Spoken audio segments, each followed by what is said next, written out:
할렐루야. 5월 마지막 주일입니다. 왜 이렇게 시간이 화살처럼 빠르게 지나가는지요. 지난주 미세먼지가 사라진 맑은 날씨 때문에 일상생활을 참으로 평안하게 할 수 있더라고요. 신앙생활도 마찬가지인 것 같아요. 우리들이 영적 생활을 하면서 죄악의 먼지가 사라진다. 그런 죄악의 먼지 속에 숨막히는 삶이 사라진다면 우리도 영적인 생활을 평안하게 할 수 있음을 이 날씨를 통해서도 다시 한번 깨달을 수 있기를 간절히 소망합니다. 오늘 본문은 예수님의 공생애를 시작하는 장면입니다. 예수님은 공생애를 시작하면서 신앙의 뿌리에 대해서 세 가지를 말씀해주고 있습니다. 첫째는 신앙생활을 하면서 우리들이 회개의 세례를 받아야 된다는 겁니다. 둘째는 우리들이 예수님을 믿으면 마귀의 시험을 받게 된다는 겁니다. 셋째로 우리들이 예수님을 믿으면 하나님 나라를 받아들이고 선포해야 된다는 이 믿음의 기본 원리를 말씀해주고 있습니다. 우리들이 하나님의 말씀을 때로는 어렵고 모르는 말씀을 풀고 이해도 해야 되지만 또 오늘 말씀처럼 우리의 믿음의 뿌리를 든든히 견고히 세우는 것도 중요한 것입니다.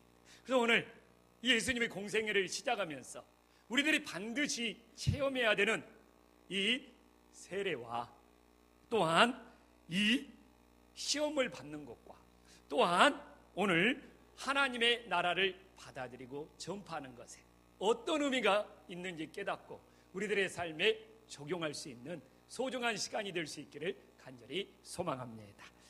오늘 9절에 보면 예수님은 공생애를 시작하면서 회개의 세례를 예수님이 직접 받으면서 우리들도 받아야 된다는 것에 본을 보여주고 있습니다.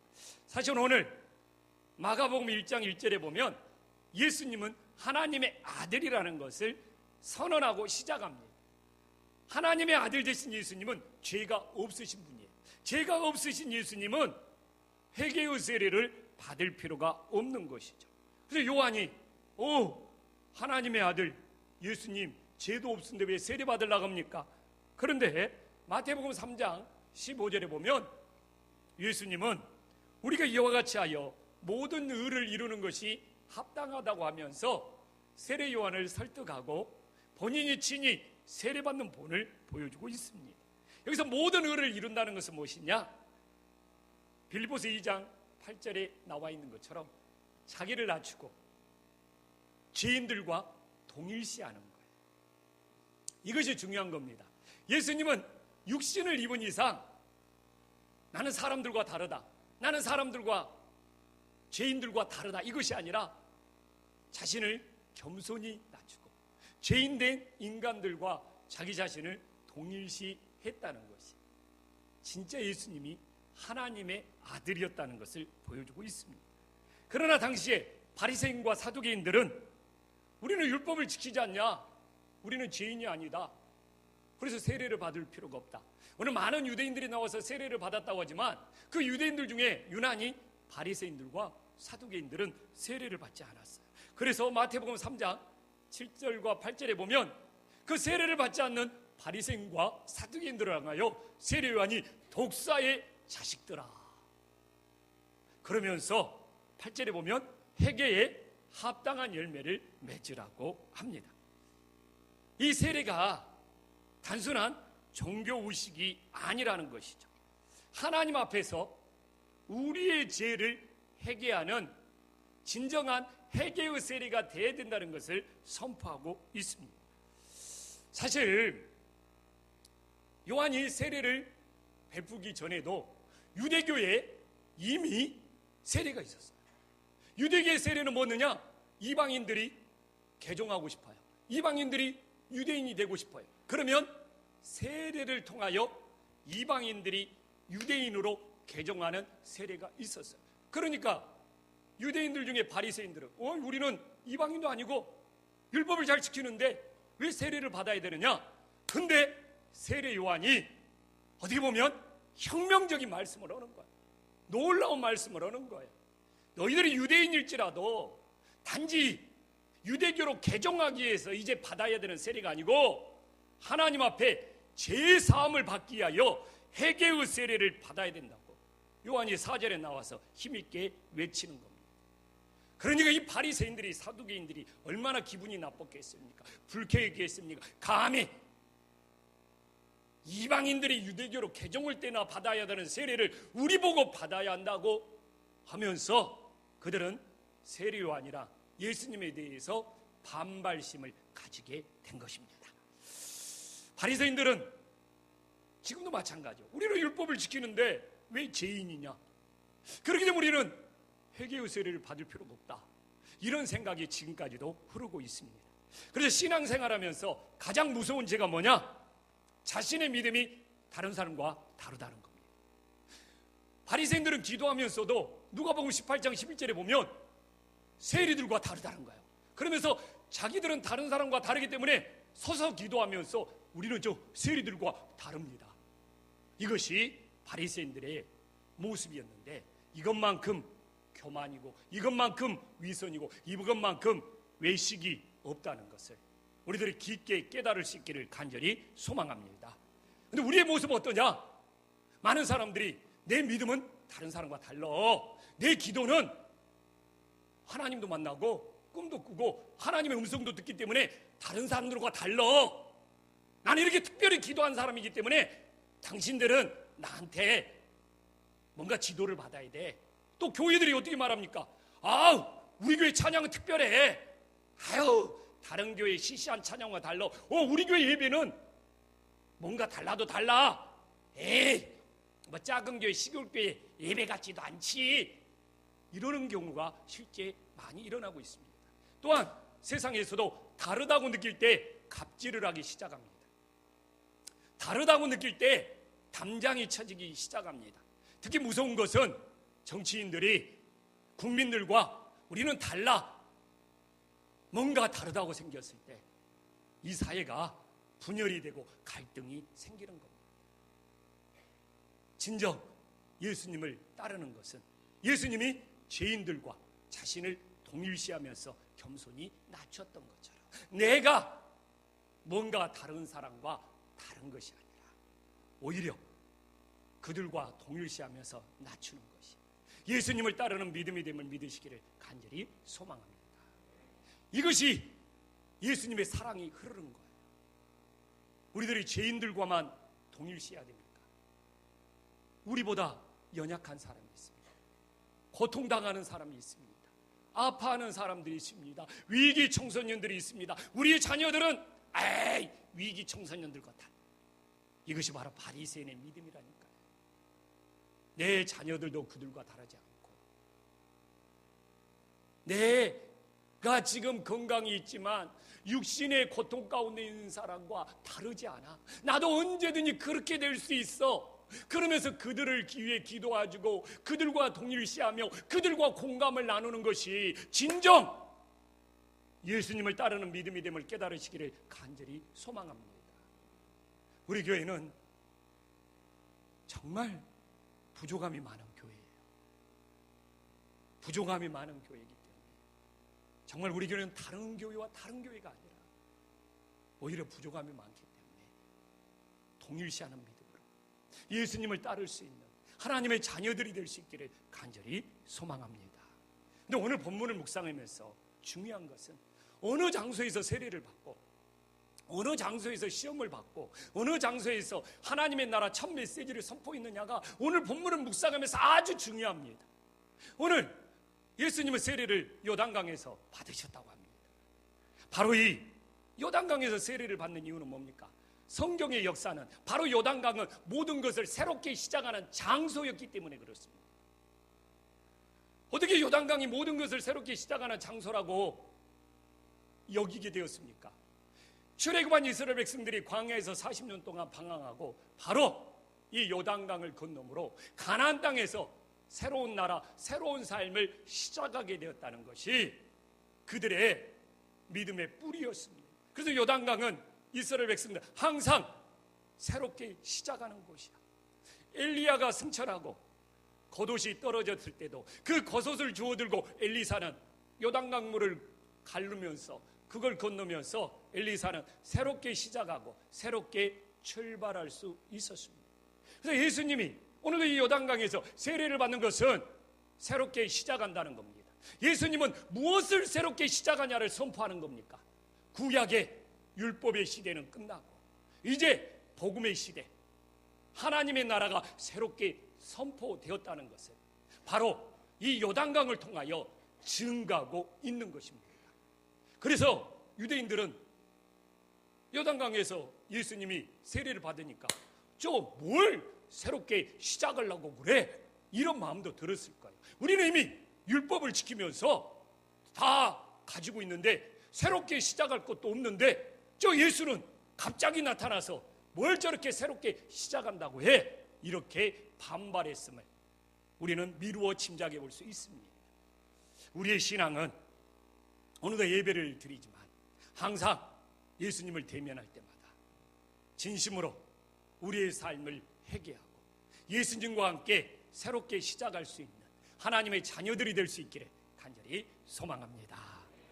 또한 예수님을 믿는 인생은 이렇게 회개의 세례를 받으면서 새롭게 출발해야 되는 것처럼 또한 예수님을 믿는 신앙은 반드시 마귀의 시험을 받는다는 것을 오늘 13절 말씀에 보여주고 있습니다. 예수님이 왜 시험을 받으셔요? 성경은 성경으로 풀어야죠. 히브리서 2장 18절에 보면 예수님이 세례를 받는 것은 사랑이었습니다. 그가 시험을 받아 고난을 당하셨은즉 시험 받는 자들을 능히 도우실 수 있느니라. 이 사랑의 예수님과 시험을 함께 받는다면 충분히 승리할 수 있을 줄 믿으시기를 간절히 소망합니다. 그래서 저는 오늘도 말하지만 여러분들이 예수님 믿으면 꽃길만 걷는 것이 아니에요. 여러분들이 예수님 믿으면 형통한 삶을 사는 것이 아니에요. 어떻게 예수님만 믿으면 뭐 꽃길을 가고 형통한 삶을 살고 무슨 하늘에서 복이 떨어지고 오늘 예수님이 세례받고 하나님의 음성까지 들었는데 꽃길을 갔냐고요? 아닙니다. 바로 마귀에게 시험을 받았어요. 이것이 우리의 현실이에요. 이것이 우리의 믿음이에요. 그래서 예수님 제대로 믿으면 뭐가 찾아오냐? 마귀의 시험이 찾아오는 거예요. 꽃길을 가는 것이 아니라 형통한 길을 가는 것이 아니라 마귀의 시험과 직면하고 부딪히게 되는 거예요. 왜? 진짜 예수님 믿기 때문에 마귀가 건드는 거예요. 오늘 예수님이 마귀의 시험 받기 전에 예수님한테 하늘에서 무슨 음성이 들렸습니까? 오늘 나오잖아요. 11절에 하나님의 사랑하는 아들이라는 거예요. 하나님이 기뻐하는 자라는 거예요. 마귀가 보니까 저 요단강에서 세례를 받는 자가 하나님이 기뻐하는 아들이야? 하나님이 기뻐하는 자야? 내가 한번 건드려 봐야지. 내가 한번 넘어뜨려 봐야지. 이런 도전이 생기는 것입니다. 그럼 우리도 당연한 거 아닙니까? 예수님 제대로 믿으면 마귀의 시험이 찾아오는 거예요. 그러면 아이고 마귀의 시험 예수님 제대로 믿지 말아야 되겠네. 말도 안 되는 이야기죠. 내가 예수님을 제대로 믿으려고 했는데 마귀의 시험이 찾아왔어. 감사해야죠. 기뻐해야죠. 왜 나에게 이런 시험을 주셨냐고 원망하고 불평하는 것이 아니라 야 내가 하나님의 사랑받는 자녀가 되었네. 이 확증이잖아요. 아멘. 내 몸에 육신의 시험이 찾아왔어요. 내 삶에 물질의 시험이 찾아왔어요. 내 삶에 어떤 어려운 시험이 찾아왔어요. 하나님 왜 나에게 이런 시험을 줬냐고 원망하고 불평하는 것이 아니라 맞다. 예수님도 마귀의 시험을 받을 때 하나님의 사랑받는 자녀라는 그 음성을 듣고 마귀의 시험을 받았는데 내가 하나님의 사랑받는 자녀가 되었다는 그 확증이구나. 또한 마귀의 시험을 물리칠 수 있는 것도 내가 하나님의 사랑받는 자녀인데 어떻게 마귀의 시험에 마귀의 유혹에 넘어갈 수 있어? 나는 하나님의 사랑받는 자녀로서 이 마귀의 시험을 물리쳐야 돼. 이것이 바로 오늘 예수님이 우리에게 가르쳐 주시는 영적인 원리가 됨을 믿으시기를 간절히 소망합니다. 그래서 오히려 시험을 만나거든 마귀의 시험을 만나거든 그 시험이 고통스러울지 있지만 또한 영적인 눈으로 바라보면 내가 하나님의 사랑받는 자녀가 되었구나. 감사의 조건도 될 수 있다는 것을 반드시 기억할 수 있기를 간절히 소망합니다. 이래야지만이 마귀의 시험을 이길 수 있는 거예요. 또 봐보십시오. 마귀의 시험을 물리치기는 어떻게 해야 됩니까? 12절에 성령님의 도우심을 받아야 돼요. 예수님이 마귀의 시험을 이길 수 없어서 성령님의 인도를 받았습니까? 우리가 공간복음, 마태복음이나 누가복음 보면 잘 나와 있어요. 자세히 더. 예수님은 우리들이 가르쳐 주는 거예요. 너희들이 시험을 당할 때 너희들의 힘으로 이길 수 없다. 성령의 도우심을 받고 성령의 인도하심을 받아야 된다. 예수님이 이렇게 본을 보이시고 우리들에게 가르쳐 주는 거예요. 그래서 우리들에게 마귀의 시험이 찾아오면 우리들의 힘으로 어떻게 해보려고 하는 것이 아니라 예수님처럼 정말 성령의 도우심을 구하고 성령의 인도하심을 구할 때 그 성령님께서 우리들에게 피할 길을 주심을 믿으시기를 간절히 소망합니다. 그래서 예수님 믿으면, 진짜 예수님 믿으면 마귀의 시험 찾아온다니까요. 교회에서요, 성가대를 하고 싶은데 정말 마귀가 못하게 방해하는 거예요. 왜 이렇게 바쁜 일이 생긴지, 어려운 일인지, 교회에서 교회학교 교사로 봉사하고 싶은데 마귀의 시험이 찾아오는 거예요. 교회에서 여러분 예수님 제대로 믿기 위해서 뭔 봉사 하나 해보려고 해보십시오. 할 수 있는 이유보다 할 수 없는 이유가 더 많이 쏟아져 내리는 거예요. 그 할 수 없는 이유들이 마귀의 시험이라는 것을 영적으로 직시할 때 우리들이 그 시험을 통과할 수 있음을 믿으시기를 간절히 소망합니다. 또한 우리는 예수님이 시험받는 장소가 어디냐? 오늘 본문을 묵상하면서 놓치지 말아야죠. 그 장소가 어디입니까? 바로 광야에서 예수님은 시험을 받고 있습니다. 저는 끊임없이 이야기했습니다. 광야는 뭡니까? 사람의 능력으로 살아갈 수 없는 곳이다. 광야는 하나님을 의지해야 돼만 살아갈 수 있는 곳이다. 저는 이렇게 여러분들과 말씀을 나눴습니다. 그 하나, 이것과 함께 놓치지 말아야 될 것이 있습니다. 요단강이 새롭게 시작하는 장소였다면 광야는 이스라엘 백성들이 하나님의 말씀을 받는 장소라고 생각했습니다. 출애굽한 이스라엘 백성들이 하나님의 말씀을, 율법을 광야에서 받았습니다. 율법을 대표하는 모세가 하나님의 말씀을 광야에서 받았습니다. 선지자를 대표하는 엘리야가 광야에서 하나님의 음성을 듣고 하나님의 말씀을 받았습니다. 그래서 이스라엘 백성들은 바로 이 광야라는 것은 하나님의 말씀을 받고 하나님의 말씀을 체험하는 곳이다.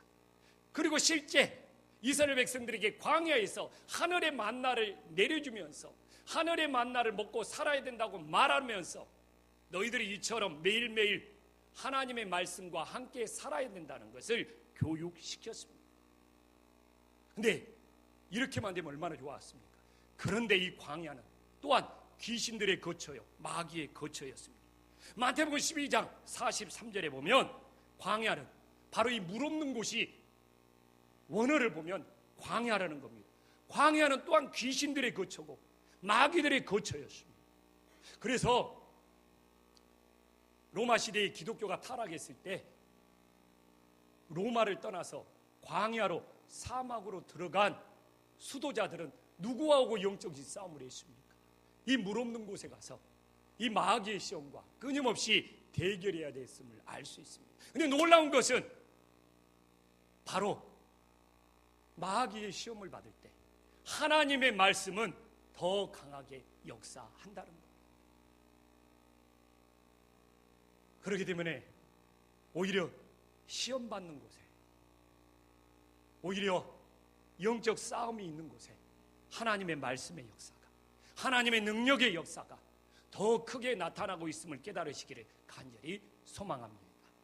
그래서 만약 여러분들이 육신의 시험이 있다면, 육신의 고난이 있다면 하나님의 은혜를 크게 받을 기회인 거예요. 하나님의 능력을 크게 체험할 수 있는 기회인 거예요. 광야가 귀신들의 거처였지만 또한 그 영적 싸움의 현장에서 하나님의 말씀을 받고 그 하나님의 말씀으로 그 귀신들을, 마귀들을 물리치는 장소였습니다. 예수님이 광야에서 마귀의 시험을 받을 때도 딴 거 없어요. 오직 마태복음 4장 4절에 나와 있죠. 기록된 하나님의 말씀으로 물리쳤어요. 이 마태복음 여기에 나온 말씀은 신명기에 나오는 하나님의 말씀이에요. 사람이 떡으로만 사는 것이 아니라 하나님의 말씀으로, 이처럼 광야는 하나님의 말씀을 받는 곳이자 영적 싸움의 현장이었기에 하나님의 말씀으로 마귀를 물리쳐서 우리의 믿음이 견고해지고 성숙해지는 놀라운 역사가 일어남을 믿으시기를 간절히 소망합니다. 그래서 시험이 꼭 고통만은 아니에요. 그 시험이 오히려 하나님의 축복의 통로, 말씀의 통로도 된다는 것을 이 마귀의 시험을 받는 예수님을 통하여 다시 한번 기억할 수 있기를 간절히 소망합니다. 이제 예수님은 공생애를 시작하면서 첫 메시지를 뭐라고 선포합니까? 15절에 보면 예수님이 시작한 첫 메시지입니다. 한 목소리로 읽어보겠습니다. 시작.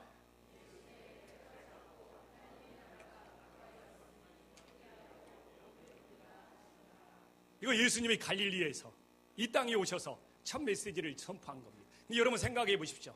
이 첫 메시지를 선포하기까지 오늘 예수님은 때가 찼다는 거예요. 여기서 때가 찼다는 것이 너무 중요한 겁니다. 주님은 하나님 나라를 선포하는 그 때가 시작됐다는 걸 의미하죠. 우리는 뭐 이 때를 가지고 우리는 예수님을 믿는 때를 놓쳐서는 안 된다. 하나님께 헌신할 수 있는 때를 놓쳐서는 안 된다. 많은 사람들이 때를 놓치고 후회한다. 맞는 이야기지만 오늘 본문의 흐름과는 맞지가 않습니다. 오늘 본문의 흐름의 때는 예수님이 기다렸다는 겁니다. 하나님의 시간을 기다렸다는 겁니다. 부모님 밑에서 30년 동안 하나님의 때가 차기까지 기다렸다는 겁니다. 광야 40일 동안 광야 40일 동안 기도하면서 하나님의 때가 차기를 기다렸다는 겁니다. 우리는 어떻게 살고 있습니까? 어떻게 기도합니까? 내 시간에 맞춰주세요. 하나님 급해요. 빨리 해결해 주세요. 내 방법에 맞춰주세요. 우리가 진짜 기도를 예수님처럼 하나님의 시간을 기다립니다. 하나님의 때를 기다립니다. 이런 인내의 기도를 드려본 적이 있습니까? 모세 봐보십시오. 40세는 자기의 시간이었습니다. 자기의 시간으로 이스라엘 백성들을 해방을 요구했습니다. 철저히 실패했습니다. 하나님은 얼마를 기다리게 말합니까? 40년을 기다리게 만들었습니다.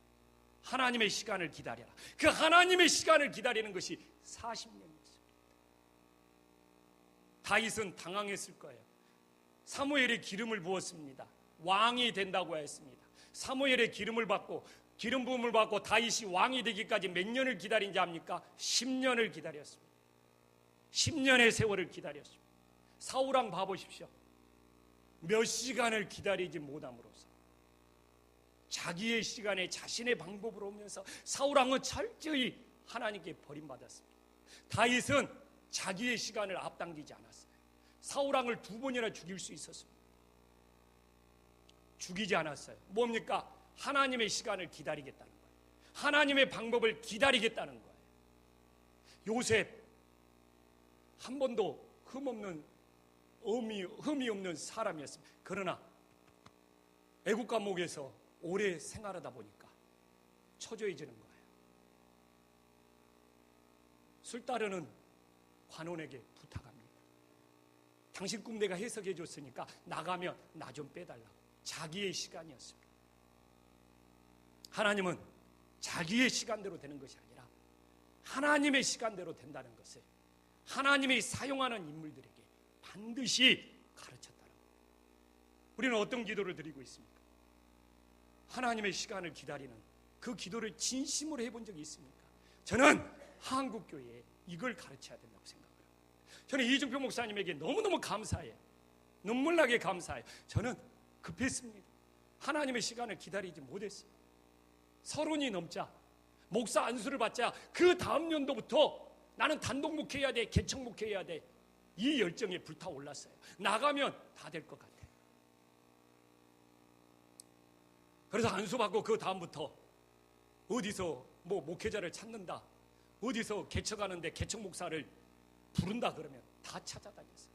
그리고 떠날 때 이중표 목사님한테는 이야기를 해야 될 거 아니에요. 그럼 이중표 목사님이 야 이놈아 조영씨 나 아직 때가 안 됐어. 너 생탱이야. 나한테 더 배워야 돼.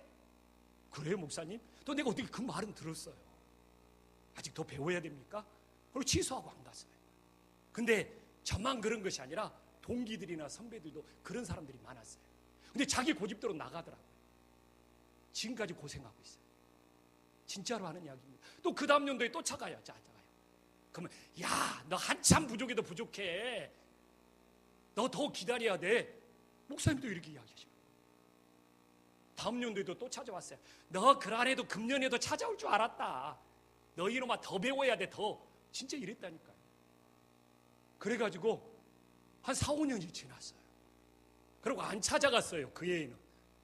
청년사역이 재밌더라고요. 그러니까 목사님이 그때는 목사님이 불러갖고 너 때가 됐다. 떠나거라. 그래서 떠나서 김포로 온 거예요. 그때 내가 하나님의 때를 기다리지 못하고 하나님의 시간을 기다리지 못하고 내 시간대로 나아갔다면 정말 내 목회가 어떻게 되었는지 몰라요. 황 목사님, 하나님의 시간을 찾으세요. 아직 때가 안 됐어. 이게 부목사 붙잡는 방법이네요. 지금도 그때 배운 것이 도움이 돼요. 교회를 이사 올 때도 정말 내 시간을 따르지 않았습니다. 그리고 교회에서 뭔 일을 할 때 목사가 빨리 하고 싶고 일찍 하고 싶고 추진하고 싶은 것도 있거든요. 근데 이중표 목사님한테 배운 하나님의 때를 기다리고 하나님의 시간을 기다리고, 지금도 뭐 가끔 이렇게 말씀 묵상을 열심히 준비하면서 공부도 하지만 내가 왜 이렇게까지 공부하면서 끙끙대야 되지? 근데 그러는 거 아니에요. 하나님의 때를 하나님의 시간을 기다리는 거예요. 그러다가 하나님이 써주시면 감사하고, 뭐 하나님의 때를 기다렸는데 하나님이 나를 안 써줬다, 감사하죠. 왜? 그렇게 하나님과 준비하면서 교제를 나눌 수 있었으니까. 하나님의 시간을 기다리는 사람은 이래도 좋고 저래도 좋은 거예요. 우리 한신교회 교인들, 한국교회는 속성이 많아요. 무슨 신학교가 속성 이게 속성이 막치는 거예요. 무슨 교회가 급성장 뿌리를 못 내리는 거예요. 뭐가 좋아요? 급성장이. 뭐가 속성이 좋아요?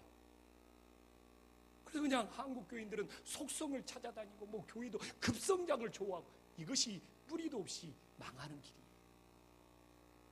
이제 좀 기도 좀 바꿔보십시오. 뭔가 내 시간에 그냥 빨리 이루어졌다고 뭐 이거 자랑하는 거, 그것이 뿌리 없이 흔들리는 거예요.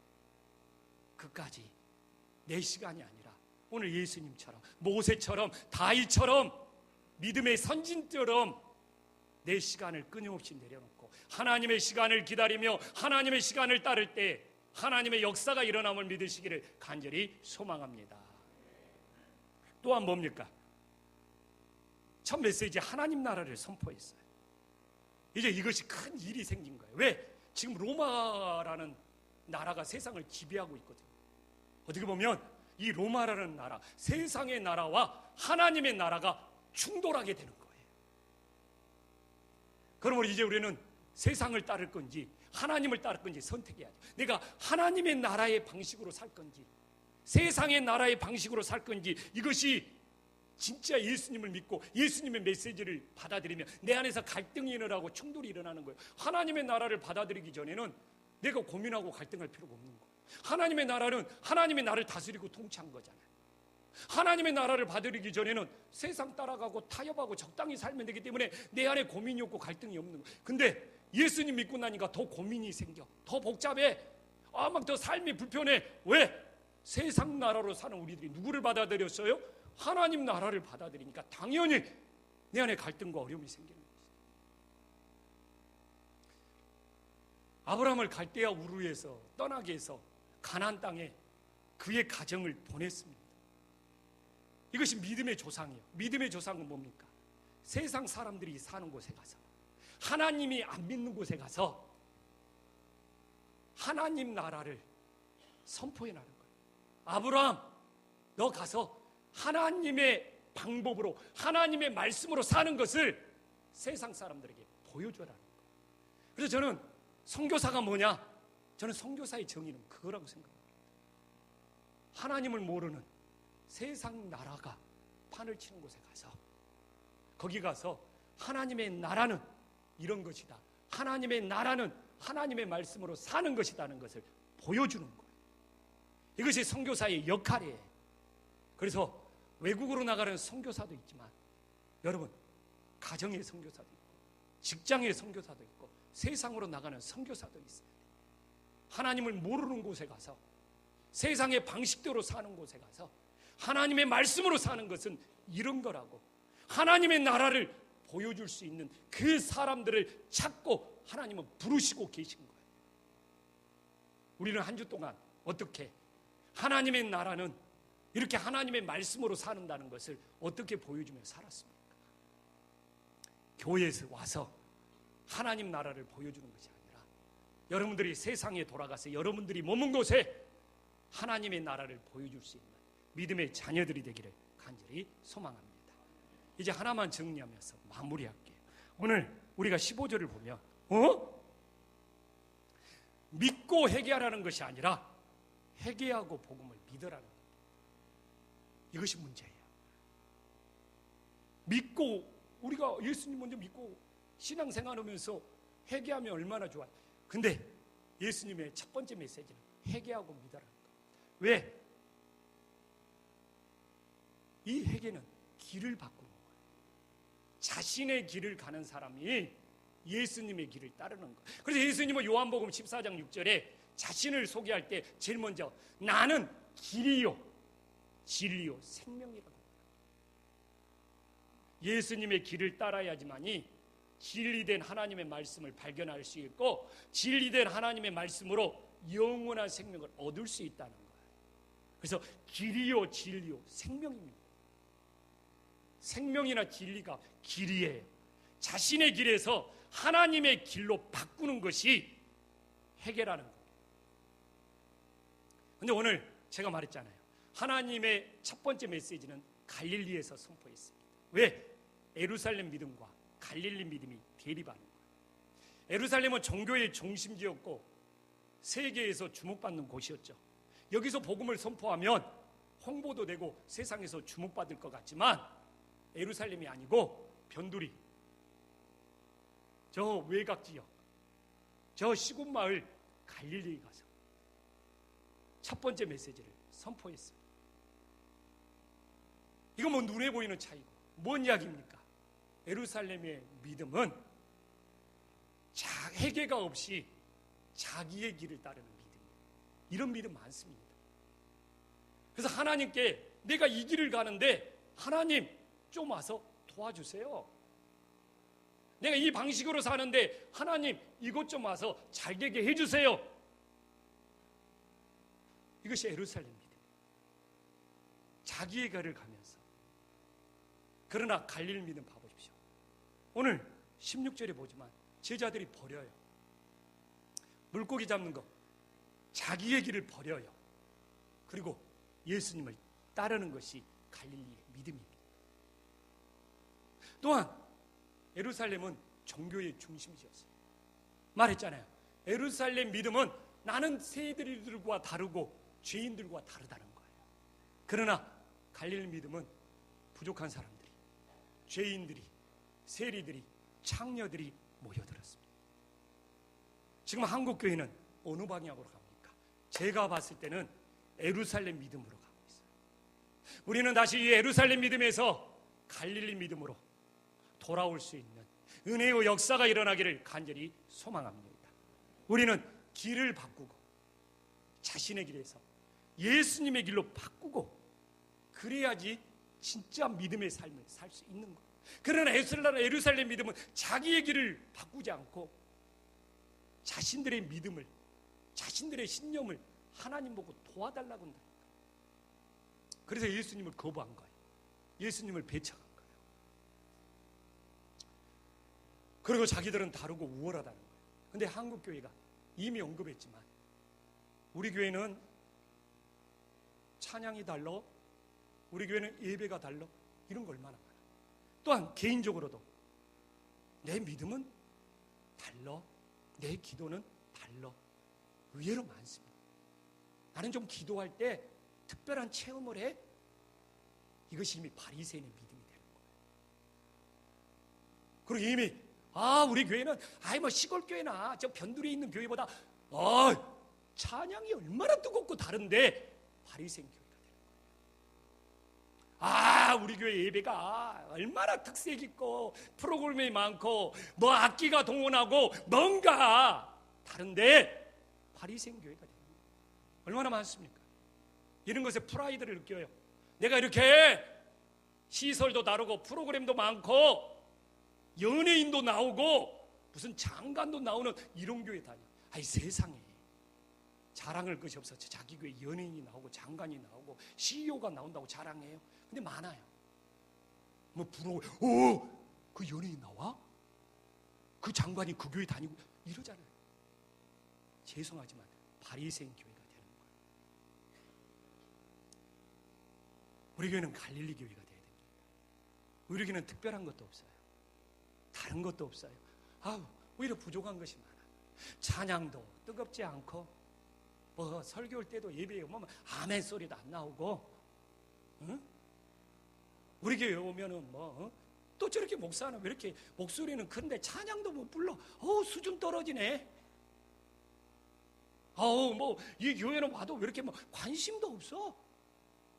우리 교회는 부족함이 넘칩니다. 그러나 예수님이 뭘 보셨어요? 회개에 합당한 열매를 봤다고. 우리는 이미 마태복음 3장 8절에서 봤습니다. 또한 요한의 세례도 회개의 세례예요. 오늘 예수님도 하나님의 첫 메시지가 회개하고 하나님을 믿으라고 합니다. 뜨거우면 뭐하냐고.